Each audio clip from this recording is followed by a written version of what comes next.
అయితే ఏం చేసిండు కాయలు తెంపుకొస్తా అని తొలగిపోయిండు. తొలగిపోయి నువ్వు పంట ఏం చేస్తావా అని గుంజుకుపోయి కొట్టి ఈడ మొత్తం వాసేసి రేప్ చేసిండు. రేప్ చేసినాక అన్న అట్లా ఎందుకు చేస్తారన్న అట్లా దండం పెడతా అని కాలు ముక్తి కూడా వేసి పెట్టాలి. ఇంకో మా చిన్న బుజ్జికి కూడా అట్లనే చేసిండు. ఇంకో చెల్లె ఉంది. అట్లా రేప్ చేసి మళ్ళా నేను చిన్నప్పుడు చేసిండు. ఇంకా 10 ఉంటా. అప్పుడు వద్దన్న కాలు పట్టిన కూడా వదలే, నాకు కాలు పట్టిన కూడా వదలే. మళ్ళీ మా చిన్న బుజ్జికి ఏం చేసిండు నువ్వు ఆ రోకల్ బండతోటి ఇట్లా గుద్దిండు. గుద్ది నువ్వు ఆ రోడ్ నుంచి పడ్డదని పిన్నిస్ తోటి ఇటు గీకిండు. చిన్న బుజ్జి గీకి ఆమెకు కూడా రేపు చేసిండు. ఇంకా ఎంతవరకు చేసిండు అన్న వానికి చంపేద్దు, వానికి చంపేయాలని చూసిన. మీ అన్న చనిపోయిన బాధ లేదా మీకు? మాకు బాధ లేదు, ఏ బాధ కూడా లేదు, మాకు సంతోషమే, మాకు అవసరమే లేదు ఆయన.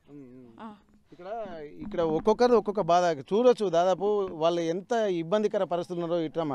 ఇప్పుడు ఇట్లాంటి వాళ్ళని ఎవరిని వదలకుండా కూడా దారుణమైనటువంటి అత్యాచారాలు చేశాడని చెప్పి అంటున్నారు. ఏం జరిగిందమ్మా? ఏమైతే నీకు? నా కొడుకు అవుతాడు. కొడుకు అయితే మా అమ్మకు చంపిండు, నాకు ఖరాబ్ చేసిండు, నా బిడ్డకు ఖరాబ్ చేసిండు. ఇంకా ఉంటుంది ఖరాబ్ చేసిండు. ఏం చేసిండు, నా బట్టలు వేసి మూటో కట్టిండు. నాకు గుడితే మా ఆయనకు 2 కాళ్ళు ఇరగొట్టిండు. ఆయనే ఇరగొట్టి మా ఆయన కాళ్ళు ఇరగొట్టి రాత్రి వచ్చి మా ఆయనకు కొట్టిండు, నాకు ఖరాబ్ చేసిండు. మా అమ్మకు చంపేసిండు. మా అమ్మనే మా అమ్మ చంపేసింది, చంపిండు. మరి ఇంత జరుగుతున్నా మరి పోలీస్ స్టేషన్లో మీరు ఎందుకు వెళ్ళలేదమ్మా? చంపేసిన తర్వాత కూడా పోలీస్ స్టేషన్లో వెళ్ళారా మీరు? ఇవ్వలేదు సార్, దొరకలే అని. దొరకకున్నా కానీ మీరు పోలీస్ స్టేషన్కి వెళ్ళి మా దగ్గర ఇట్లా ఏమైనా చంపేసిండ్రు, లేకుంటే మమ్మల్ని ఇట్లా కొడుతున్నారు, లేకపోతే ఇట్లా అత్యాచారం చేస్తున్నారు అని చెప్పి పోలీస్ స్టేషన్ మీరు చెప్పాలి కదా. మరి ఎందుకు వస్తలేదు మరి పోలీస్ స్టేషన్కి? మీకోసమే కదా ఉన్నాయి ఇవన్నీ. సార్ మాకు ఏం అత్త దొరికిండు, దొరకలేకపోతే వాళ్ళు దొరికితే పోయిండు, దొరకలే ఏటో పోయిండు. అందరు దొరకలే, సిద్దిపేటలో వెళ్ళిపోయారు. మా అమ్మ చంపి పోయింది. మా నాయన దిక్కులేదు పచ్చైన సార్. మా అమ్మ చచ్చిపోయింది సార్, దిక్కులేదు అయ్యి సార్.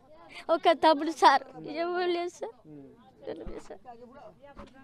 ఇంత హృదయ విదారకమైనటువంటి సంఘటనలు అంటే వాళ్ళ భర్త కూడా అదే కాళ్ళు కూడా విరగొట్టినని చెప్పి అంటున్నారు, ఆ గొడ్డలతోటి నరికినని చెప్పాను. ఆ కాళ్ళు కూడా దాదాపు ఎట్లా దారుణమైనటువంటి స్థితిలో ఉన్నది. ఏం జరిగిందని అసలు ఇంత దారుణంగా జరుగుతుంటే మీ కాలనీలో కూడా అందరూ మొగోళ్ళు ఉంటారు, ఎందుకు అని అడ్డుకోలేకపోతున్నారు?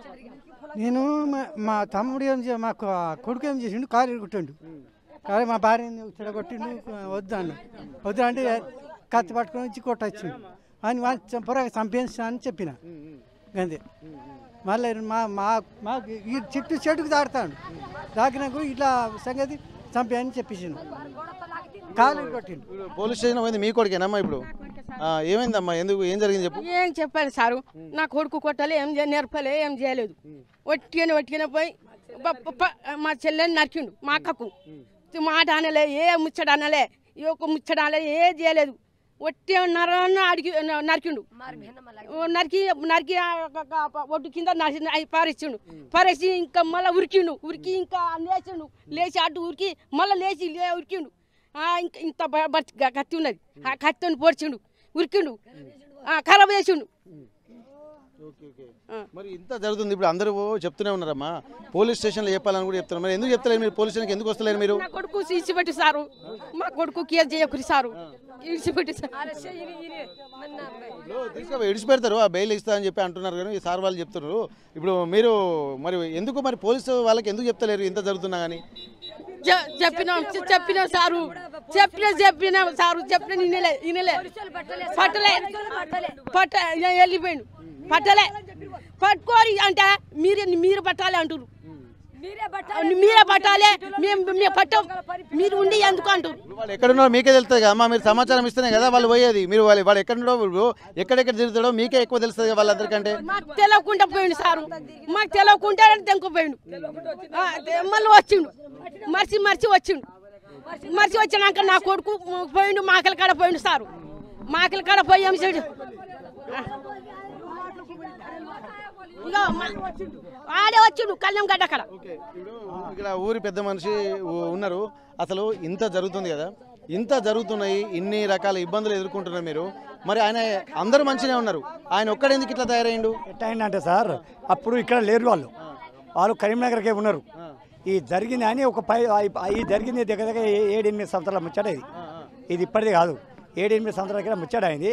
మొన్న వచ్చి లొల్లి మొన్న వచ్చి పట్టుకుంటే సార్ వీడు అని లింగనగర్ మండలంలో వచ్చి జైల్లో పెట్టినాం. జైల్లో పెడితే వాళ్ళ ఆయన వాళ్ళకి అడిగి అప్పుడు చిన్నప్పుడు చేయవచ్చు, ఇప్పుడు చేయరు కదా అని పోలీసులు మాకు కాలు చేతులు మా అందరికీ పట్టుకుంటు. అప్పుడు చేసిన పాపం ఇప్పుడు చేయను. నేనేం చెప్తున్నానంటే మీరు అందరూ మంచిగా ఉన్నారు, ముసళ్ళు మంచిగా ఉన్నారు, వయసున్న వాళ్ళు మంచిగా ఉన్నారు, ప్రతి ఒక్కరు మంచిగా కాన్షియస్గా మాట్లాడుతున్నారు. మరి ఇప్పుడు వీడికి ఎందుకు కన్ను మిన్ను కానకుండా చిన్న పెద్ద తేడా తెలవకుండా ఎందుకు ఏమన్నా మద్యం గిట్లా ఏమన్నా తాగుతాడా, లేకపోతే ఎట్లా అంటే అది ఆ సైకోయిజం ఎందుకు వచ్చింది ఆయనకి? తాగుతాడు సార్, తాగుతాడు కానీ వాడు చిన్నప్పుడు చేసిండు కదా, ఇప్పుడు చేయడం అనుకున్నాం. అట్లా అని మేము కూడా పనితే చిన్నప్పుడు చేసిండు అని ఎస్ఐ సార్ కూడా మాట్లాడి సార్ వాడు చిన్నప్పుడు చేసినట్టు ఇప్పుడు చేయలేదంట సార్, ఇక వదిలేండి ఫోన్ తీగా వాడు భయం పడ్డాడు కావచ్చు. వాడు అన్నాడే చిన్నప్పుడు చేసిన ఇప్పుడు చేయను అని అందరికి ఆడవాళ్ళ మొగలు కాలు పట్టుకుంటే మేము కూడా పోతే భయ అక్కడ చేసిండు కదా ఇక్కడ ఎందుకు చేస్తాడని పుసుకుని నమ్మిన తప్పు. ఇది చేసే వరకు ఈ పోలీసుల పోయినా మాట్లాడి కూడా సార్ ఇక కాలు పట్టుకుని వదిలేద్దాం తీయ సార్, ఇంకోసారి చేస్తే అంతా శిక్ష పెడదామని పట్టించినా కానీ అట్టా చెప్పిన ఒక నెలకే కాటేసినాడు.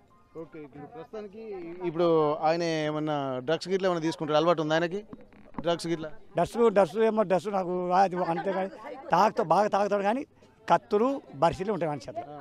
వాడిలో వాడితో చూసినా రేపు చేసుడు, పండబెట్టుడు, ఖరాబ్ చేసుడు. ఇప్పుడు అంత విపరీత ధోరణి రావాలంటే ఏదో ఒకటి మానసికంగా ఇబ్బంది ఉండాల్సిందా?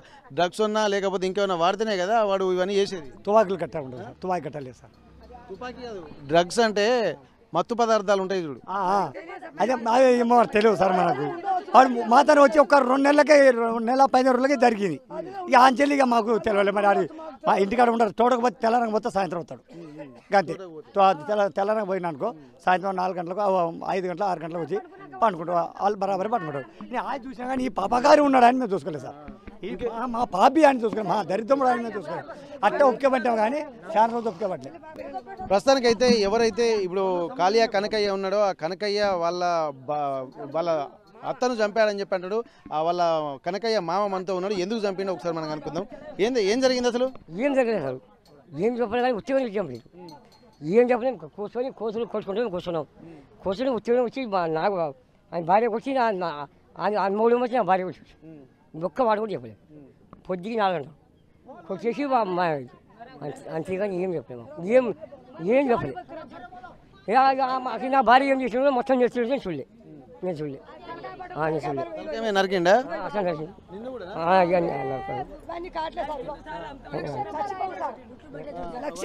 ఇంకోసారి వీళ్ళు తన ఎట్లా చేసిరంటే వాళ్ళు శుద్ధాల కాడ ఉండరు. సాయంత్రం అంటే 6:30 అవుతుంది. ఆ పంతరం ఏం చేసిండు, వాళ్ళ నాన్న వాళ్ళ సొంత బామ్మరిది వాళ్ళు పోయి బండి కొన్నారు. బండి కొని వాళ్ళు ఆడ తాకుండా కూర్చుని నేను బండి ఇట్లా ఎంత స్పీడ్ కూతుందో నేను నడిపించి చూసి మళ్ళీ వస్తా అని చెప్పేసి బయటికి వెళ్ళి వీళ్ళకు అన్నం తినుకుంటా కూర్చుంటుంటే మరి వీళ్ళ భార్యను గుంజుకపోయి పట్టుకునే వీనికేసి స్పాట్లో వీనికి పండబెట్టిండు. జైలు వచ్చి కింద అడ్డం పడ్డాడు. భార్యను తీసుకుపోయి అంత నష్టం చేసి ఇక్కడికి వెళ్ళి గొడ్డ ఈడ నరికిండు. నడితే ఈ స్పాట్ జీవితం పోయింది. దాన్ని గుర్ర గుంజుకపోయి అది వరం కింద వేసి మళ్ళీ ఎగిలిబారంగా చచ్చిందా లేదా, అది బతికి ఉందా మళ్ళా అని ఎగిలిబారంగా వచ్చి మళ్ళీ చూసి దానికి కాలు మీద కాలేసి చేతి మీద చేసి పండబెట్టి వెళ్ళిండు సార్. అక్కడ ఆ ఊళ్ళో గౌడు అందరు చెప్పి నాకు, నేను పోయిన ముందు నాకు వదినైతే సార్ నేను 50,000 ఇప్పించిన సార్. ముందర వాళ్ళకు కష్టం బాధలు వస్తే నేను మా సొంత చిన్న అయిన కొడుకు నేను అన్నిటికీ నేనే ముందు పడతా సార్. మా చిన్నమ్మ చచ్చిపోతే దినాలకు లేకుంటే నేను 50,000 ఇప్పించిన. మామిడి తోట పడతానంటే 20,000 ఇప్పించిన. మా వదినకు నాకు సొంతం, నేను ఎంత దూరం పోయినా నాకు కావాల్సిందా ఎంత దూరం నా తాడికి వస్తాయి. ఎక్కడ చూసినా కానీ ఎవరి ఇంట్లో చూసినా కానీ చాలా దీనమైనటువంటి స్థితి. అంటే చిన్న పెద్ద లేకుండా ముసలి వాళ్ళు అన్నటువంటి ఆలోచన కూడా లేకుండా ఒక కర్కశత్వం కూడా అందరి మీద అత్యాచారం చేశాడంటే తన మానసిక స్థితి ఏందనేది కూడా గమనించాల్సినటువంటి స్థితి. అసలు ఎందుకు ఇట్లా తయారైంది అనేది ఇక్కడ ప్రశ్న. ఎందుకంటే కాలనీ వాసులు అందరూ మంచిగా ఉన్నారు, మామూలుగా అందరితో పాటు పెరిగినాడు, కానీ ఒక్కని ప్రవర్తన ఎందుకు ఇంత మారింది, ఇంత పాశవికంగా తన ఆలోచనలు మారడానికి కారణం ఏంటన్నటువంటి విషయం కూడా తెలుసుకోవాలి. ఇంకా పూర్తి వివరాలు తెలుసుకోవాల్సింది. ఎందుకంటే అందరూ ఒక తీరుగా ఉంటున్నప్పుడు ఈ ఒక్కడే ఎందుకు మారుతున్నాడు అన్నటువంటి కోణంలో కూడా చాలా డీప్గా వెళ్ళాల్సినటువంటి అవసరం అయితే కనిపిస్తుంది. ఏదేమైనప్పటికీ కూడా కొంతమంది చెప్తున్నటువంటి సమాచారం మద్యం సేవిస్తూ ఉంటాడు, దాంతోపాటు కొన్ని చెల అలవాట్లు ఉన్నాయి, దానివల్లనే తను సైకోగా మారింది అన్నటువంటి ఒక విషయాలు కూడా తెలుస్తున్నటువంటి నేపథ్యంలో పూర్తి స్థాయిలో ఇంకా తెలుసుకున్నటువంటి ప్రయత్నం చేద్దాం. దీనికి సంబంధించి కూడా ప్రస్తుతానికైతే ఎవరైతే ఆ కాళియా కనకయ్యను ఇక్కడ హత్య చేశారో వాళ్ళను పోలీసులు అదుపులోకి తీసుకొని నలుగురిని రిమాండ్ తీసుకెళ్లారు. వాళ్ళిద్దరు భార్యలతో పాటు మరో ఇద్దరు ఆ కాలనీ వాసులకు సంబంధించి పిట్టలగూడెంకి సంబంధించినటువంటి వాళ్ళను, అంటే మొత్తం నలుగురిని ప్రస్తుతానికైతే పోలీసులు కోర్టుకు తీసుకెళ్లారు. ఆ సీన్ ఆఫ్ అఫెన్స్ కోసం కూడా వాళ్ళని తీసుకెళ్తున్నారు. ఆ తర్వాత వాళ్ళను రిమాండ్ కూడా తరలిస్తారని చెప్పి సమాచారం. అసలు ఏం జరిగింది, మరి వీళ్ళు బెయిల్ మీద తీసుకొస్తామన్నటువంటి ఒక ధీమాతోటి ఉన్నారు. ఏం జరుగుతుందనేది మళ్ళీ ముందు ముందు చూడాల్సినటువంటి అవసరం అయితే కనిపిస్తుంది. సార్ అయితే వాడు ఎట్లా మేము ఇట్లా నమ్మకపోవు ఎట్లా అంటే వీడు చారులో వచ్చిండు కదా, పరే ఊర్లో చేయవచ్చు ఈడే చేయడానికి మేము నమ్మినాం సార్. అందుకనైతే లేకపోతే వానికి ఎప్పుడు అన్నీ తీసేసేటోళ్ళం, అప్పుడే కొసేసేటోళ్ళం, వానికి అప్పుడే తీసి పాడేది, వాడిని కాలు చేతులు నరికేద్దాం ఉంటాం. కానీ ఇక ఆడ చూడవచ్చు మన ఊరికాడ వచ్చిండే ఇక్కడనే పెద్ద కానీ చేయడానికి మంచిగా పోతామని ఇట్లా నమ్మితే గిద్ద మోసం చేసింది సార్ ఆడు. లేక మన జింతానికి వాడిని ఉంచకపోయి అట్లా అట్లా చేయకపోవాని ఎప్పుడో సంతకం మీ అందరం కూడా సంతకం పెట్టాం. చెప్పినా సార్ కూడా మొన్న అందరం సంతకం పెట్టాం, అందరు చెప్పినాం సార్, అందరు పెట్టి సంతకాలు పెట్టే చేసినాం. చేయడానే పోలీస్ స్టేషన్లో పోయినాక చేయడం అనుకున్నాం, కానీ ఇట్లా తయారవుతాడని మేము కూడా అనుకోలేదు సార్. ఇప్పుడు వాళ్ళ అమ్మ నాన్న ఏమంటున్నారు ఆయన మీద? వాళ్ళ అమ్మ నాయన ఏమంటుంటే సార్, వాడు ఏడపోయినాక దొరికితే నా కొడుకు నా కాదు, అందరు కలిసి నరికి ఇబ్బంది పెట్టి అన్నాడు. గదే పోయి చేస్తాను, నేను పోయి నేను సంతకం పెట్టి అందరు ఇచ్చిపెట్టా, ముచ్చట నాది ఏది దొంగ ఊరిపోయింది సార్. వాళ్ళ నాయన వచ్చి పెట్టిండ సంతకం? రాలే సార్, సంతకాలు కూడా పెట్టిపోయి నా కొడుకు మళ్ళీ ఏమైనా జరిపితే నా కొడుకు పట్టుకొచ్చే నరకాలే అని నాయన చెప్పి గవ సంతకాలు పెట్టి ఇది నరసమాన్ని తీసుకుపోయిండు. ఆడ దుబాక మన దమ్ముకుంటా ఆడిపోయి దాగి మన పోలీసులు పోయినా కానీ దొరకలే, ఆఖరి అంత మర్చిపోయినగా వచ్చి ఈడ ఇద్దరు ముగ్గురు చంపేసిండు. అందరూ వచ్చిన అందరు కలిసి ఊరో ఒక మనిషి లేకుండా అంత పోయి కొట్టిరు, కట్టెతో గుర్తు చంపేసిండు. జున్నుబాయి చంపేసినప్పుడు మన గుండాల పోలీస్ స్టేషన్ నుంచి వచ్చిరు సార్. గుండాల పోలీస్ స్టేషన్ నుంచి వచ్చినాక మా పిల్లలు ఏం చేసి వాళ్ళు ఆ గుండాల స్టేషన్ల పోలీసు వాళ్ళు కూడా గుండాల పోలీసు వాళ్ళు నలుగురు మా పిట్టలు కూడా నుంచి నలుగురు పిల్లలు తీసుకుపోయి మన జమ్మికుంట హుదరాబాద్ పోయి మొత్తం దేవులాడితే ఆయాల దొరకకుండా మళ్ళీ సిద్దిపేట పోయి ఫోన్ నెంబరు మన గ్రామ పంచాయతీలో ఊళ్ళో పోయి వాళ్ళ ఫోన్ నెంబర్లు అడ్రస్ మేము ఉంటాం కదా ఇక్కడ బతాం నాయన టోటల్లో ఎక్కడైనా ఉంటే ఈ మనిషి ఉంటే ఈ పలాని మనిషి అని ఫోటో చూపెట్టి ఈ మనిషి దొరికితే మీకు ఏమైనా ఇస్తాం నాయన మాకు చూపెట్టరు అని అడ్రస్ బట్టి ఆ పొలగాలు మళ్ళీ అడ్రస్ ఇచ్చి వచ్చినాక ఒక 15 రోజులకు మళ్ళీ అడ్రస్సు టోటల్ ఉన్నది, ఇట పలాని జాగాలో ఉన్నారు, గిదే ఆడేరా ఇక్కడ ఉన్నాడు, మీరు ఆ మనిషా ఏ మనిషా మీరు చూసుకుందరారా అని మన సిద్దిపేట ఊరోళ్ళు పిలిపియంగానే దాని పక్కకు ఊరు ఉంటుంది, ఒక గ్రామ పంచాయతీ ఊరు ఉంటుంది, ఆ ఊర్లో పిలిపియంగానే పోగానే చుట్టూ గోడ ఉన్నది, ఒక రూమ్ ఉన్నది పెద్ద తోట, అది అడవిలా దొరికిరు. వాళ్ళు నలుగురు పొరగాళ్ళు పోయి పట్టుకోగానే ఆ నలుగురు పొరగాళ్ళు పోయి పట్టుకి 4 కాళ్ళు కట్టిరు. 4 కాళ్ళు కట్టంగానే పోయి ఈ ఇద్దరు ఆడలు ఉన్నారు అని నలుగురు కాళ్ళు కట్టి తెచ్చుకుందామని పొరగాళ్ళు తయారగానే వాళ్ళ పెద్ద భార్య అన్న కదా మేము ఇడిచి వస్తాం, మీ బండి మీద వస్తాం కానీ మమ్మల్ని కాళ్ళు కట్టుకొని తీసుకుపోకరి అని చెప్పింది. చెప్పంగానే మన కాలు ఇచ్చిపెట్టగానే ఉరికి సీసాలు మన బీర్ సీసాలు పలగొట్టి పొరగాల మీద కళ్ళు గుడ్డు కింద గుచ్చుకొని ఉరికొచ్చి పొడవ రాగానే ఆ పొరగాలు భయం పడించి ఇద్దరు ఆడలకు బండి మీద కూర్చోబెట్టుకొని తెచ్చుకున్నారు. తెచ్చుకున్నాక ఇప్పుడు 15 రోజులే సార్ వాళ్ళకి తెచ్చింది. ఇప్పుడు 15 రోజులకు తెచ్చినాక వచ్చి మెల్లగా ఇప్పుడు మన పాము లెక్క వచ్చిండు. ఇక వాడు పాము లెక్క ఆడ ఉన్నారు జాడ తీసుకుంటారు. ఇప్పుడు వచ్చి 12-1 గంటకు గింత కత్తులు వాని జేబులలో ఉన్నాయి. మన గొడ్డలి కాము గింతలావు కాము పరశురామ దగ్గర ఉన్న కాము పట్టుకొని రాత్రి మెల్లగా వచ్చి ఆ పెద్దదానికి వచ్చి ఆల్రెడీ కూడా పొడిచిండు, చేతిలో కోసిండు, చెయ్యి కూడా కొడిచిండు, ఇంకో రొమ్ము గాడి నుంచి కోసిండు, గీడ చెంప మీదకి వెళ్ళి కోసిండు. అది కయ్య మొత్తుకోగానే మా ఇంట్లో ఉన్న వాళ్ళు అందరం లేచినాం. లేచి ఇప్పుడు ఎందుకు చంపేస్తారు, ఏమైంది గింత పాపలో గింతల్లో దొంగోడు ఎట్లా వచ్చిండు అని అందరం లేచినాం సార్. అందరం లేచే వరకు దబ్బున అందుకున్నారు మా పిల్లలు. అందుకొని కాలు కట్టే వరకు ఆ పిల్ల ఆశక ఆపక నా రక్తం గింత పోతాను, నన్ను కూడా చంపేతారు ఉన్నాడు, ఇక మా అవ్వ కూడా చంపాడు, నన్ను కూడా చంపుతాడు అని మీరు అందరు ఎల్లురని ఇక గింతరా గుండురా మొదలు ఎత్తేసి శిశు రోడ్డు మీద నెత్తి వలిగింది. ఆల్రెడీ పోయిండు వాడు. పోయినాకనే పోయి ఆశగా ఆ రేసానికి ఆపక మా చిన్నమ్మకు అయ్య అనొచ్చు, అమ్మ అనొచ్చు, దండ పెడతా అనొచ్చు, కాలు మొక్తా అనొచ్చు, నువ్వు గిట్ట చేసి నరకం చేసినవారు లంజ కొడక, ఇప్పుడు నీ పీనుగా కూడా నేను కోస్తా అని కోసిండు. అంతే ఆ పిల్లగాడు. కానీ సచ్చిన పీనుగా కోసిండు, కానీ బతికిందని కోయలే ఆ పిల్లగాడు. అది ఒకటి. ఫస్ట్లో ఇక్కడ మన గూడానికే తీసుకొచ్చారు సార్. వానికి గూడాన్ని తీసుకొచ్చి ఒకసారి ఏమైందంటే మా మరిది మా అల్లుడు తోట కావాలి పెట్టిరు వానికి. ఈ చుంచురు కూడా కాడ తోట కావాలి పెట్టిరు. చుంచురు కాడ తోట కావాలి పెడితే వాడు ఏమన్నాడు కదా, ఉన్న 10 రోజులకు వెళ్ళి వచ్చిండు. 10 రోజులు ఉండి ఏమన్నాడు కదా, అరే నాకు 3000 సెల్లు కావాలన్నాడు. అరే 3000 సెల్లు అంటే నువ్వు 10 రోజులే ఉన్నావు మా దగ్గర, 10 రోజులకు 3000 సెల్లు నీకు ఇప్పుడు ఎట్లా ఇస్తావు, నీకు జీతం 10,000 నెలకన్నా ఉండు, నీకు 10,000 ఇస్తామని చెప్పాడు. అదే 10,000కి జీతం ఉండు అని చెప్పగానే వాడు ఏమన్నాడు కదా, ఈడొచ్చి అని 2 భార్యలకు తీసుకొని వచ్చిండు. నేను ఉండను అన్నాడు. ఉంటాకే తీరా నువ్వు 10 రోజులకు అన్నా, 10 రోజులకు ఎంత ఖర్చు అయితే మేము మామిడికాయ అమ్మినాక నీకు ఇస్తాం, కానీ అప్పుడు మా దగ్గర పైసలు లేవు అని ఊకున్నారు వాళ్ళు. ఊకుంటే నువ్వు ఇప్పుడు నాకు 10 రోజుల జీతం ఇస్తావా అయ్యవన్నాడు. అరే నీకు 10 రోజులకు జీతం ఎవడా నీకు కట్టేది, ఏ ఊళ్ళో ఉన్నాయి అనిపిద్దు పారని మేము వచ్చి మాట్లాడదాం పా అని మా పొలగాడు అన్నాడు. మా మరిది అన్నాడు. మా మరిది అన్నాక కలబడ్డాడు. ఇక మా మరిది కలబడక మా మరిది 2 చెంప మీదకి దెబ్బ కొట్టిండు.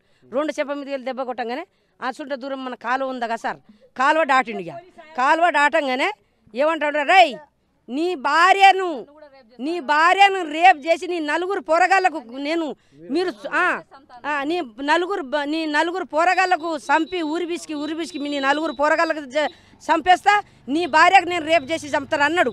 అనగానే మా పోరగాళ్ళు బండ్లు తీసుకొని ఉరికిరు సార్. మన బండ్లు తీసుకొని ఉరికి కంపెనీలో దొరకబట్టిరు వానికి. కంపెనీలో దొరకబెట్టి మన ఏటపోతున్న మన కాలు ఎట్లా కడతామో గట్టనే కట్టుకొచ్చిన వానికి. కట్టుకొచ్చి ఊళ్ళో తీసుకొచ్చినాం సార్. ఊళ్ళో తీసుకొస్తే మేము అనగా పోలీస్ స్టేషన్కి అప్పచెప్దామని తీసుకొచ్చినాం సార్. ఆడ కూర్చున్నాం సార్. తీసుకొచ్చి ఈడ అప్పచెప్పినాం సార్. అప్పచెప్తే ఆడ పోలీసు వాళ్ళు వచ్చారు సార్. ఆల్రెడీ మేము కట్టి పెట్టినప్పుడు పోలీసు వాళ్ళు వచ్చారు. రాత్రి సార్లు వచ్చారు. సార్లు రాగానే ఇప్పురే వానికి తమ్మని కట్టినాం మేము. తమ్మని కట్టగా ఇప్పుడు అన్నారు. ఇప్పుడు అప్పుడే మాయమైంది సార్ వాడు. అప్పుడు మాయమైంది ఏడుపుండి అప్పుడే రాత్రి తప్పించండు. తప్పియంగానే మేము అందరం పోనీయలే వానికి. ఈ బాట కంపెనీ బాటకు 10 మంది 20 మంది ఇటు ఉరికిరు, 20 మంది అటు దాకా ఉరికిరు. ఆడు ఎటు వచ్చినా వానికి ఇప్పుడు ఇడిచి పెట్టేది లేదని మళ్ళీ ఉరికిపోగానే మళ్ళీ వాడు వాన కాలంతో మళ్ళీ దొరికిండు. తెల్లారని దొరికింది. బెదిరించినట్టుగా తెలుస్తుంది. ఇక్కడ వార్నింగ్ అంటే తను అత్యాచారం చేయడానికంటే ముందు కూడా వార్నింగ్ ఇచ్చుకుంటా కూడా అత్యాచారం చేస్తున్నారని చెప్పి ఒక భయాందోళన కూడా వ్యక్తం చేస్తున్నారు. ఏమన్నారు, మిమ్మల్ని ఏమన్నారమ్మా? మమ్మల్ని అన్నాడు సార్. మేము ఆ తోటకాడ ఉన్నాం, కొంపెల్లి తోటకాడ ఉన్నాం. ఆడ ఉంటే వచ్చిండు. ఓ అన్న నాకు ఇవ్వలేరు, ఎవరు దిక్కులేరు, నన్ను కూడా దగ్గర చేసుకుంటే మేము కూడా బతాం అన్నాం. అంటే ఇక నీకు తోట పట్టిమన్నారు. తోట లేదు ఏదో చూస్తారా అని మా ఆయన చెప్పిండు. చెప్పినాక ఉరికి వచ్చిండు. ఇక సరిది ఇక పెట్టుకుంటారా అని మా ఆయన పోయిండు. రారా ఇక ఆడ జీతం పెడతా అని చెప్పిండు. జీతం పెడతా అంటే రారా అని వచ్చినాక ఆడ చుంచురుకోట ఉంది సార్, బతనపేట అవతల. ఆడ తోడబట్టినాం. 2 పిల్లలకు కొడుకు తీసుకుపోయి ఆడ పెట్టినాం. 50 కిలోల బియ్యం వేసినాం. 1000 రూపాయలు ఇచ్చినాం. కూరగాయలు ఇచ్చినాక ఇక ఆడ పోయినాం. ఇక ఆడ రోజు పోతాడు మా ఆయన. ఒకరోజు 3 రోజులు అన్నీ ఉంటి వచ్చాడు. వచ్చినా మంచిగా జీతం పెట్టినాక తిన్నాక తిన్నాడు.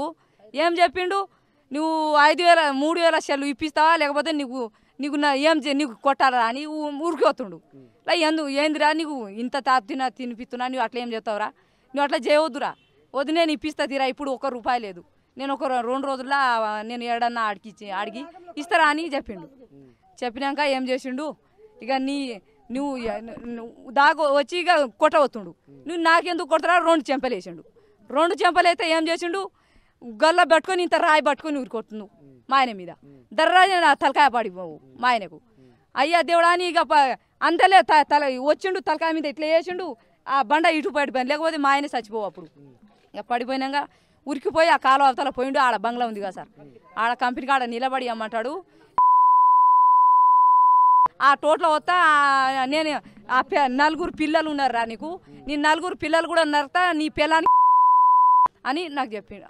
ఆడ ఒరి చెప్పిండు. చెప్పంగానే ఇక ఆడ ఉరికిపోయినామా సార్. అప్పుడైతే మస్తు గోష అనిపించింది నా సార్ నాకు.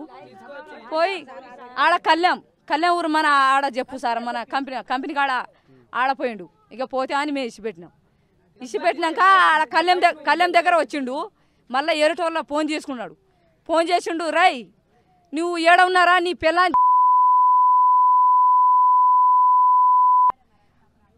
నేను ఒక్కదాన్నే టోటల్ ఉన్నా సార్. ఆ ఎలా వద్దు కానీ మా వాళ్ళు అందరూ ఉరికి వచ్చారు. మా పెద్ద మనుషులు అందరూ నా దగ్గర వచ్చారు, నాకు తీసుకోపోయారు.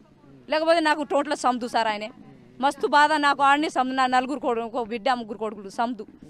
ఇక పోయిండు సార్. మంచిగా నరికిడు సార్ ఆయనకు. మళ్ళీ వచ్చిండు. ఆ కళ్ళెంకెళ్ళి గుంజుకొచ్చినా మీడ కట్టినాం.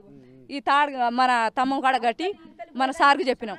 మన గొనపురే సాయికి అందరికి చెప్తే వచ్చిర్రు చూసిరు తీసుకోపోతా అని ఇక ఒట్టి చేతిలో ఇప్పినాం. మళ్ళీ 2-3 ఇట్లా గుద్ది పారిపోయిండు. పారిపోగానే మళ్ళీ ఆ రాత్రే పారిపోగానే మళ్ళీ ఈడ తెచ్చినాం సార్. పట్టుకొని ఈడ తెచ్చినాం. ఇక సార్తో ఇక ఈ పని చేస్తే మళ్ళీ నీ 4 కేసులు ఉన్నాయిరా, మళ్ళీ ఈ పని చేస్తే నీకు పెద్ద శిక్ష పెడతామని సార్ చెప్పారు.